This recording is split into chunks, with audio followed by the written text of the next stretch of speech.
আসসালামু আলাইকুম এভরিওয়ান, আশা করি সকলে ভালো আছেন। গল্পটির শুরুতেই একটি ভয়াবহ দৃশ্য দেখানো হয়। গ্রামবাসীরা এক অদ্ভুত লোককে তাড়ানোর জন্য জড়ো হয়েছে এবং একটি বিশেষ টেবিলে একজন মহিলাকে শুইয়ে রেখেছে। তারা তাকে হত্যা করার প্রস্তুতি নিচ্ছিল, কারণ গ্রামবাসীরা বিশ্বাস করত যে সে কালো জাদু করত।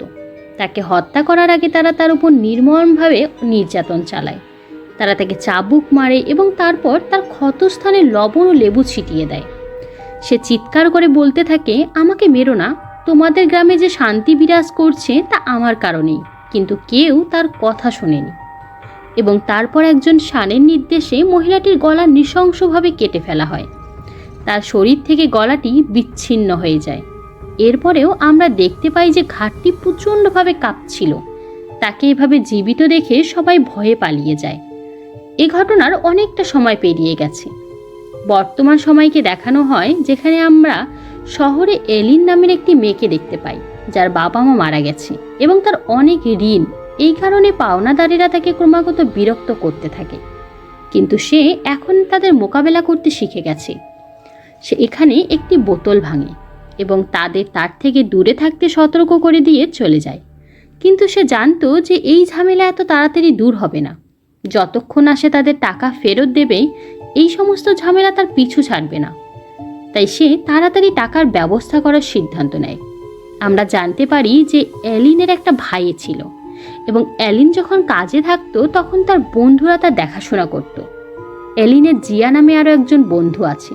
সে খুব ভালো খেলতো, কিন্তু এখন হার্ট পেশেন্ট হওয়ার কারণে খেলা বন্ধ করে দিয়েছে এবং এখন সুস্থ হওয়ার জন্য তার অপারেশনের প্রয়োজন। জিয়ার কাছে কোনো টাকা ছিল না, তার এলিনেরও টাকার দরকার ছিল। তাই তারা সকলে মিলে একটা বাড়িতে চুরির পরিকল্পনা করে। তাদের উদ্দেশ্য খারাপ ছিল না। তারা এটাও ঠিক করে যে তারা এই কাজটা শুধু একবারই করবে এবং যেখানেই টাকা চুরি করুক না কেন, তাদের যতটুকু দরকার ঠিক ততটুকুই চুরি করবে। এলিন তখনও এতে স্বস্তি বোধ করছিল না, কিন্তু এখন যেহেতু সে বাধ্য হয়েছে, তাকে বন্ধুদের সাথে সহযোগিতা করতে হবে। গনি তাদের এমন একটা বাড়িতে নিয়ে যায় যেখানে সবাই শুক্রবারে বাইরে ঘুরতে গেছে। তারা আগের পুরো দিন ধরে ওই বাড়িটার উপর নজর রাখে এবং সন্ধ্যার দিকে বাড়িতে ঢোকার পরিকল্পনা করে। তাদের পরিকল্পনা অনুযায়ী জিয়া গাড়ির ভেতরে থাকে, যাতে লোকজন চুরি করে ফিরে আসার সাথে সাথেই তারা পালিয়ে যেতে পারে। বাকি তিনজন বাড়ির ভেতরে যায়। বাড়ির ভেতরে ঢুকে তারা তিনজন বিভিন্ন জায়গায় খোঁজাখুঁজি শুরু করে এবং যেখানেই তারা কিছু খুঁজে পায় সেখান থেকে অল্প অল্প করে চুরি করতে শুরু করে। কিন্তু তারপর এলিনের মনে লোভ চেপে বসে। তার সামনে অনেক সোনার গহনা ছিল। সেভাবে সবগুলো চুরি করে নিলে কেমন হয়? এতে তো আমার বর্তমান সমস্যাগুলোও সমাধান হয়ে যাবে এবং ভবিষ্যৎ এবং আমার পরবর্তী জীবনেও কোনো অসুবিধা হবে না। এই বলে সে শাড়ি আর সব তলোয়ার তার ব্যাগে ভরে নেয়। অন্যদিকে আমরা ঘানিকে দেখি, যেখানে সে টাকা দেখছিল ঠিক সেই জায়গায় সে হঠাৎ একটি কাটা মাথা দেখতে পায়। সে আতঙ্কিত হয়ে পড়ে। সে চিৎকার করে পিছিয়ে যায় এবং যখন আবার ফিরে গিয়ে দেখে, তখন কেবল নিজেই মাথাটাই খুঁজে পায়। এখন ঘানি এবং অ্যালেন কিছু একটা খুঁজে পাওয়ার আশায় মাটিতে নেমে যায়। তারা একটি তীব্র গন্ধ পেতে শুরু করে এবং উপরে আমরা ফাইতাকে দেখতে পাই, যে আয়নায় নিজের প্রতিবিম্ব দেখে তার বিশাল পেট দেখে আতঙ্কিত হয়ে পড়ে। এখানে তার সাথে অদ্ভুত কিছু ঘটনা ঘটছে। যাই হোক, সে নিজেকে সামলে নেয় এবং তার বন্ধুদের খুঁজতে শুরু করে। এই সময় তার বন্ধুরা দিশেহারা হয়ে পড়েছিল এবং তাদের সামনে মৃতদেহ দেখে হতবাক হয়ে গিয়েছিল এবং এই মুহূর্তে তারা একটি নতুন মেয়েকে দেখতে পায়, যে বাধা ছিল। পুরো ঘরটা ছিল ভয়ঙ্কর, যেখানে অদ্ভুত সব পূজার সামগ্রী রাখা ছিল। অনেকগুলো মোমবাতি জ্বালানো ছিল এবং মেয়েটি একটি অদ্ভুত বৃত্তের মধ্যে শুয়েছিল এবং তাকেও অনেক দড়ি দিয়ে বাঁধা হয়েছিল। মেয়েটি তার নাম সুমা বলে এবং তাকে খুব ভীত দেখাচ্ছিল। সুমা তাদের বলে যে লোকটি তাকে এখানে বন্দি করে রেখেছে সে ইতিমধ্যে এখানকার অনেক লোককে হত্যা করেছে এবং একটি পূজার অংশ হিসেবে তাকে বলি দিতে চায়। কিন্তু সে কেন এখন পর্যন্ত তাকে আটকে রেখেছে সেটা সে জানে না। খনির তার জন্য করুণা হয় এবং সে তাকে উদ্ধার করার সিদ্ধান্ত নেয়। তার কাছে থাকা ছুরিগুলো ব্যবহার করে সে সুমার দড়ি খুলে দেয় এবং তারা উপরে উঠে আসে। এরপর ঘানি ও অ্যালেন সুমাকে উপরে নিয়ে যায় এবং জিয়াকে তাড়াতাড়ি তৈরি হতে বলে। তারা তাদের জিনিসপত্র নিয়ে বেরিয়ে আসছে। এখন তারা শুধু পালানোর জন্য অপেক্ষা করে, কিন্তু এখানেই আসে এক বিরাট মোড়। তারা বেরোনোর আগেই সেই বাড়িটির সমস্ত জানালা দরজা হঠাৎ বন্ধ হয়ে যায়। বেরোনোর পথ এমনভাবে বন্ধ করা হয়েছিল যে সেগুলোর সামনে পুরনো লতা বেরিয়ে এসেছে। ক্ষিপ্ত ফ্রেডা দ্রুত রান্নাঘর থেকে একটি সিলিন্ডার নিয়ে আসে এবং একটি দরজার সামনে সেটির বিস্ফোরণ ঘটায়। কিন্তু এত কিছুর পরেও কোনো দরজা খোলে না। সেটা অনুভব করতে শুরু করে যে এই সব কিছু অস্বাভাবিক। এটা তার সাথে অভিশাপ হিসেবে ঘটছে, একটি অভিশাপ। কারণ অ্যালেন তার ধারণা ও সিদ্ধান্তের চেয়ে অনেক বেশি জিনিস চুরি করেছিল। সেই কারণেই ঈশ্বর তাকে শাস্তি দিচ্ছিলেন। কিন্তু অ্যালেন বলে যে এটা সম্ভব নয়। ঈশ্বর আমার মনের কথা জানেন। আমি আরও বেশি জিনিস চুরি করেছি, যাতে পরের বার আমাকে কারো বাড়ি থেকে চুরি করতে না হয় এবং এমন পাপ কাজ করতে না হয়। তাদের অন্য বন্ধু তাদের ঝগড়া থামিয়ে দেয় এবং তারা দুটি দলে বিভক্ত হয়ে পালানোর চেষ্টা করার সিদ্ধান্ত নেয়। তারা একটি দেওয়ালের সামনে আসে এবং দেখতে পায় সেখানে প্রত্যেকের পারিবারিক ছবি সাজানো ছিল এবং একটি বড় বংশতালিকাও তৈরি করা হয়েছিল। আশ্চর্যজনকভাবে এই বংশতালিকায় সুমার একটা ছবিও ছিল। এর মানে হলো এটি সেই মেয়েটির ছবি যাকে এই বাড়িতে কেউ বন্দি করে রেখেছিল। এই একই বংশতালিকায় আমরা আরও একটি ছবি খুঁজে পাই যা পরিচিত বলে মনে হয়, এবং এটি সেই মহিলার ছবি যাকে আমরা সিনেমার শুরুতে দেখেছিলাম। এর মানে তার সাথে সুমার ব্লাড কানেকশন ছিল। এখানে অ্যালেন এবং ফাইদাও লক্ষ্য করে যে এই মহিলাটি এবং সুমার জন্মদিন একই দিনে ছিল। এদিকে আমাদের সুমা এবং ঘানিকে দেখানো হয়। ঘানি লক্ষ্য করে যে সুমা মুখ দিয়ে বিড়বিড় করে কিছু বলছে। যখন সে তার কথা শোনার চেষ্টা করে এবং তার কাছে যায়, তখন তার চোখ পুরোপুরি কালো হয়ে যায় এবং ঘানির কাছে আসতেই সে তার মুখ থেকে একটি অদ্ভুত পোকা বের করে ঘানির কানে ঢুকিয়ে দেয়। সাপের মতো পোকাটি ঘানির শরীরে প্রবেশ করার সাথে সাথে যন্ত্রণা দেয়। এই পর্যায়ে ঘানি বুঝতে পারে যে সুমা স্বাভাবিক নয় এবং তাকে বাঁচিয়ে সে এক মারাত্মক ভুল করেছে। সুমা আর তার কাছে নিজের আসল রূপ লুকায় না এবং তার পৈশাচিক রূপে সে তাকে হুমকি দিয়ে বলে, তোমার তো এখানে আসাই উচিত হয়নি, আর এখন তুমি আর কোনোদিন এখান থেকে যেতে পারবে না। তার কথা শুনে ঘানি চিৎকার করতে শুরু করে এবং তার আওয়াজ শুনে ঘানির বন্ধুরা তার দিকে ছুটে আসে। ফাতা ঘানির কাছে আসতেই ঘানির অবস্থার অবনতি ঘটে। সে ফাতার ভেতরে সুমাকে দেখতে শুরু করে, সেই মেয়েটি যে তাকে কষ্ট দিয়েছিল। নিজেকে বাঁচানোর চেষ্টায় সে তাকে আক্রমণ করে। সে বুঝতেও পারেনি যে সে ছিল আসলে তার বন্ধু। ফাতা বুঝতে পেরেছিল যে ঘানি তখন অচেতন, তাই সে নিজের জীবন বাঁচাতে পালিয়ে যায়।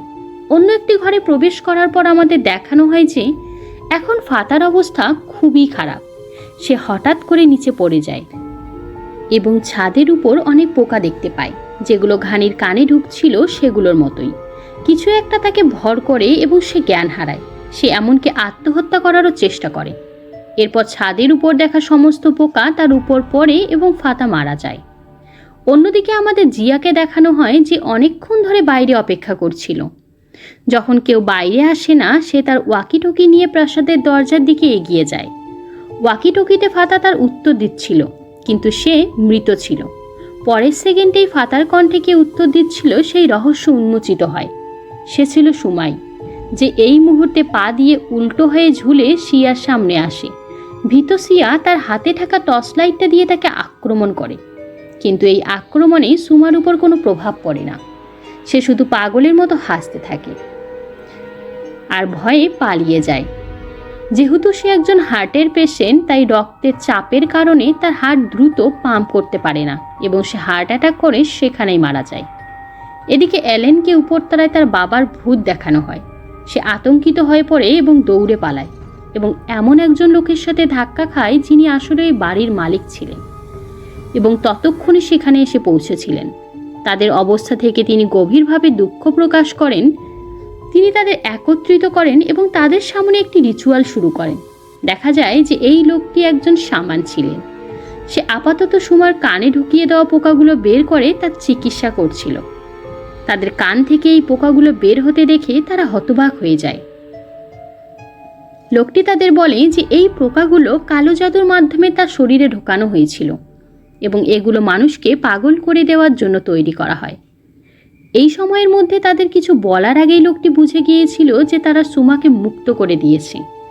সে তাদের বলে, তোমরা জানো না যে সুমা খুব বিপজ্জনক একটি মেয়ে এবং তাকে মুক্ত করে তোমরা শুধু নিজেদের জন্য নয় বরং পুরো শহরের জন্য অনেক বিপদ ডেকে এনেছো। লোকটি ব্যাখ্যা করে, আমি একজন শামান এবং বছর কয়েক আগে আমাকে একটি দায়িত্ব দেওয়া হয়েছিল কালো জাদু চর্চা করি সবাইকে শেষ করার, এবং সুমা তার মধ্যে একজন ছিল, কিন্তু সে ছিল সবচেয়ে শক্তিশালী। আমি তাকে হত্যা করতে পারিনি, তাই তাকে বন্দি করে রেখেছিলাম। অ্যালেন এবং ঘানি কেউই তার কথা বিশ্বাস করে না। লোকটি লাগে তার মুখে হাত রাখে এবং একটি আচার পালন করে যা তাদের মনকে অতীতে ফিরিয়ে নিয়ে যায়। এখন আমাদের সেই একই দৃশ্য দেখানো হয় যেখান থেকে সিনেমাটি শুরু হয়েছিল, যেখানে একদল শামান মহিলাটির মাথা কেটেছিল। এই পর্যায়ে আমাদের দেখানো হয় যে মাথাটা শুধু কাঁপছিলই না, বরং কথাও বলছিল। ওই মহিলাটি আসলে একজন ডাইনি ছিল। সে কালো জাদু চর্চা করত এবং কালো জাদুর মাধ্যমে সে এমন শক্তি অর্জন করেছিল যে তাকে কখনো হত্যা করা যাবে না। সে অমর হয়ে গিয়েছিল। হ্যাঁ, তার শরীর হয়তো মারা যেতে পারে, কিন্তু সে তার বংশধরের কোনো একটির মাধ্যমে পৃথিবীতে বারবার ফিরে আসতে পারবে। এখানে শামান তাদের কাছে প্রকাশ করে যে সুমাও একই বংশধারার একজন মহিলা এবং ডাইনির আত্মা এখনও সুমার ভিতরে আছে, তাই তাকে হত্যা করা অসম্ভব। হ্যাঁ, তাকে কেবল দুর্বল করা যেতে পারে, যা এই লোকটি এতক্ষণে করে ফেলেছে। তারা তাকে জিজ্ঞাসা করে, আপনি তাকে কিভাবে দুর্বল করলেন? সে ব্যাখ্যা করে, আমি যখন এখানে এসেছিলাম তখন দেখেছিলাম যে সুইচের অনেক অনুসারী ছিল যারা তার রক্তধারা অর্থাৎ সুমার মাধ্যমে তাকে পুনর্জীবিত করতে চেয়েছিল। আমি এসে সেই সমস্ত লোককে হত্যা করেছিলাম, কিন্তু আমি তাদের অনুষ্ঠান থামাতে পারিনি এবং ডাইনি সুমার ভিতরে আবারও জেগে ওঠে। অ্যালেন তাকে জিজ্ঞেস করে, তাকে হত্যা করার নিশ্চয়ই কোনো উপায় আছে? তিনি তাকে বলেন, হ্যাঁ, একটি উপায় আছে। এমন একটি তলোয়ার আছে যা এই ডাইনিকে হারাতে পারে, কিন্তু আমি এখনও সেটা খুঁজে পাইনি। যখন তারা তলোয়ারটা নিয়ে কথা বলছিল তখন হঠাৎ প্রচণ্ড একটা ভূমিকম্প হয় এবং অ্যালেন এবং গানি এক অদ্ভুত জগতে চলে যায়, যেন সেটা বাড়ির ঠিক নিচেই। ভেতরে ঢোকার পর আমাদের দেখানো হয় যে অ্যালেনের উপর কেউ ভর করেছে এবং সেই ভরকারী আর কেউ নয়, সিনেমা শুরুতে দেখা সেই শামান যে ডাইনিকে মারার চেষ্টা করছিল। শামানটির আত্মা অ্যালেনকে ভর করে কারণ অ্যালেন তার বংশের ছিল, এবং এখানেই বড় টুইস্টটা প্রকাশ পায়। একমাত্র অ্যালেনই এই ডাইনিকে মারতে পারে। এখন যেহেতু অ্যালেন শামান দ্বারা প্রযোজ্য ছিল, শামান দ্রুত অ্যালেনকে তলোয়ারের কাছে নিয়ে যায় এবং সে খুব শান্তভাবে সেটি তুলে ফেলে। সাথে সাথে অন্যদিকে সুমা বুঝতে পারে যে তার জীবন শেষ হতে চলেছে। এরই সাথে পুরো পৃথিবী হঠাৎ অদৃশ্য হয়ে যায় এবং তারা সেই একই ঘরে এসে পড়ে যেখানে তারা আগে ছিল। এখানে শামান দ্রুত অনুষ্ঠানের জন্য প্রস্তুতি নিতে শুরু করে এবং এরই মধ্যে আমরা সুমাকে দেখি। শামান দ্রুত তাদের সুমাকে দেখে পালিয়ে যেতে বলে। সুমা শামানকে ধরে তার হাত ভেঙে দিয়ে তার উপর প্রতিশোধ নেওয়ার সিদ্ধান্ত নেয়। তার হাত থেকে রক্ত ঝরতে থাকে এবং দৃশ্যটি আরও ভয়ানক হয়ে ওঠে। বাইরে আমরা অ্যালেন এবং গানিকে দৌড়াতে দেখি। তাদের বন্ধুর মৃতদেহ দেখে তারা আরও বেশি ক্লান্ত হয়ে পড়ে। সেদিন সকালেই তারা দুজন বন্ধুকে হারিয়েছিল। তারা হাত গুটিয়ে বসে থাকতে পারছিল না। জীবন বাঁচাতে তাকে দৌড়াতে হয়। সুমা এখানকার সমস্ত মৃত মানুষকে জম্বিতে পরিণত করে এবং তাদের আবার জীবিত করে তোলে এবং তারপর অ্যালেন ও গানিকে তাদের পিছনে তাড়া করায়। এখানে দেখানো হয় যে তাদের বন্ধু ফাইতা ও জম্বিতে পরিণত হয়েছে এবং অ্যালেনকে আক্রমণ করে। অ্যালেন তাকে মারতে চায়নি কারণ সে তার বন্ধু ছিল। এখানে দেখানো হয় যে তাদের বন্ধু ফাইতা গনিকে আক্রমণ করে। গনি তার সাথে লড়াই করতে পারছিল না কারণ তার সামনে তার বন্ধু ছিল, কিন্তু সে বুঝতে পারেনি যে তার বন্ধু এখন শত্রু দলে আছে। অন্যদিকে সুকমাও বেরিয়ে আসে এবং পালানোর প্রস্তুতি নিচ্ছিল। অ্যালেন সুকমাকে দেখে তার গাড়ির উপর দিয়ে গাড়ি চালিয়ে দেয় এবং সাথে সাথে গাড়ি থেকে নেমে ঘানিকে বাঁচাতে দৌড়ে যায়, কিন্তু দুর্ভাগ্যবশত সে তার বন্ধুকে বাঁচাতে পারে না।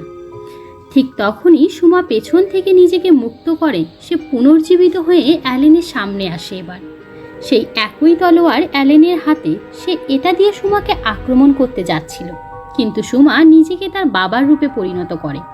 অ্যালেন তার বাবাকে আক্রমণ করতে পারল না এবং সুমা তলোয়ারটি ধরার চেষ্টা করল, কিন্তু যেহেতু এটি একটি পবিত্র তলোয়ার ছিল, সুমা সেটি ধরতে পারল না। তলোয়ারটি তার হাত থেকে পড়ে যায় এবং অ্যালেন সেটি তুলে নিয়ে অ্যালেনের পেটে বেশ কয়েকবার আঘাত করে। অবশেষে সে তার গলা কেটে তাকে হত্যা করে। সর্বোপরি ডাইনিটি সুমার শরীরে আরও একবার মারা গিয়েছিল। বিপদ অবশেষে শেষ হলো, কিন্তু চিরকালের জন্য নয়, কারণ যে ডাইনির আত্মা সুমার ভিতরে ছিল সে তার যে কোনো বংশধারার মাধ্যমে আবার জীবিত হতে পারত। এরপর সিনেমাটি এলেন এবং তার ভাইয়ের দিকে এগিয়ে যায়। দেখা যায় যে তারা কিছু একটা চুরি করে ফেরত দিয়েছিল। অ্যালেন চুরি করা টাকা দিয়ে তার বাবার সমস্ত ঋণ পরিশোধ করে। টাকাটা নেওয়ার সময় লোকটি তাকে আবারও হেনস্থা করে, ঠিক যেমনটা সে সব সময় করত। নিজেকে বাঁচাতে অ্যালেন সেই একই তলোয়ার ব্যবহার করে যা সে সুমাকে মারতে ব্যবহার করেছিল। এভাবে ব্যবহার করার ফলে তলোয়ারটির ওজন উল্লেখযোগ্যভাবে বেড়ে যায়। আর এখানেই শামান এসে অ্যালেনকে বলে যে এই তলোয়ারটি তোমাকে কোনো মানুষের বিরুদ্ধে ব্যবহার করার জন্য দেওয়া হয়নি, তুমি এটি কেবল অশুভ শক্তিকে ধ্বংস করার জন্য ব্যবহার করতে পারো এবং তোমার সেটাই করা উচিত। অ্যালেন তার সাথে একমত হয় এবং এভাবেই মুভির গল্পটি এখানেই শেষ হয়ে যায়। গল্পটি যদি বিন্দুমাত্র ভালো লেগে থাকে তাহলে অবশ্যই লাইক, কমেন্ট আর শেয়ার করে পাশে থাকবেন। খোদা হাফেজ।